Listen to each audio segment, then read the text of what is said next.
Hello food centre family, welcome back to my channel. যত দিন যাচ্ছে গরম কিন্তু বেড়েই চলেছে, আর এই গরমে কখনোই তেল মশলাযুক্ত খাবার খাওয়া একদমই উচিত না। তাই আজকে আমি তোমাদের জন্য নিয়ে এসেছি একদম কম তেল মশলায় রুই মাছের ঝোলের রেসিপি। খেতেও সুস্বাদু, আবার বেশ স্বাস্থ্যকর। তাহলে চলো আর দেরি না করে আজকের ভিডিওটা শুরু করে ফেলি।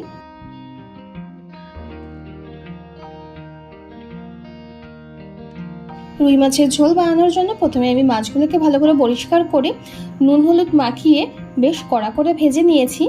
এবার একটা কড়াইয়ে 2 টেবিল চামচ সর্ষের তেল দিয়ে বেশ ধোয়া ওঠা অবধি খুব ভালো করে গরম করে নেব। তেল ভালো করে গরম হয়ে গেলে এর মধ্যে আমি টুকরো করে রাখা আলুগুলো দিয়ে দেব। আলুগুলো আমরা একটু সময় ধরে বেশ লাল লাল করে ভেজে নেব। দেখো আলুগুলো কিন্তু আমাদের ভাজা হয়ে গেছে। এবার আমরা আলাদা জায়গায় তুলে রাখবো আলুগুলো। এবার ওই তেলের মধ্যে ফোড়ন দিয়ে দেব একটা শুকনো লঙ্কা, ছিঁড়ে রাখা তেজপাতা আর একটু জিরে। ফোড়নটা কয়েক সেকেন্ডের জন্য একটু ভেজে নেব। তারপরে টুকরো করে রাখা একটা টমেটো দিয়ে দেব। মিডিয়াম ফ্লেমে টমেটোটা একটু ভেজে নেব। দেখো টমেটো কিন্তু একটু ভাজা হয়ে গেছে। এবার এর মধ্যে দিয়ে দেব 1 চা চামচ আদা বাটা। আদা বাটা দেওয়ার পর আরও কিছু সময়ের জন্য আমরা কষিয়ে নেব। দেখো টমেটো কিন্তু বেশ গলে গেছে। এবার আমরা এর মধ্যে দিয়ে দেব গুঁড়ো মশলাগুলো। প্রথমেই দেব স্বাদ অনুযায়ী নুন, তারপরে দেব 1 চা চামচের কম হলুদ গুঁড়ো, 1 চা চামচ জিরের গুঁড়ো, 1 চা চামচ ধনে গুঁড়ো, আর রঙের জন্য দিয়েছি একটু কাশ্মীরি লঙ্কার গুঁড়ো। তোমরা চাইলে কিন্তু এটা স্কিপও করতে পারো। আর ঝালের জন্য দিয়ে দিচ্ছি 4টে চিড়ে রাখা কাঁচা লঙ্কা। মিডিয়াম ফ্লেমে মশলাটা আমরা ভালো করে কষিয়ে নেব। মশলা যাতে পুড়ে না যায় তার জন্য আমি দিয়ে দিচ্ছি 2 টেবিল চামচ জল। মশলাটা ভালো করে কষিয়ে নেব। দেখো মশলাটা কিন্তু বেশ কষানো হয়ে গেছে, তেল ছাড়া শুরু হয়ে গেছে।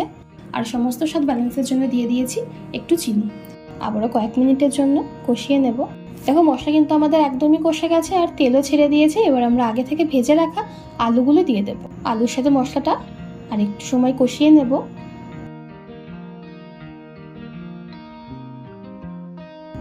এবার এর মধ্যে দিয়ে দেব 1 কাপ গরম জল, বা তোমরা যেমন ঝোল পছন্দ করবে সেই অনুযায়ী জল দেবে।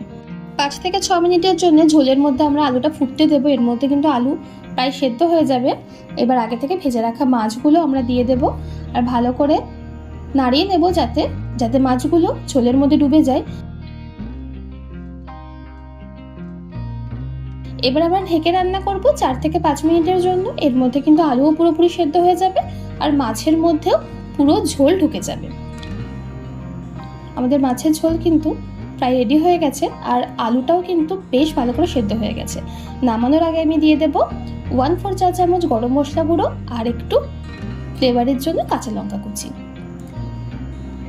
এবার গ্যাসের ফ্লেমটা আমরা বন্ধ করে দেব আর ভালো করে নাড়িয়ে নেব।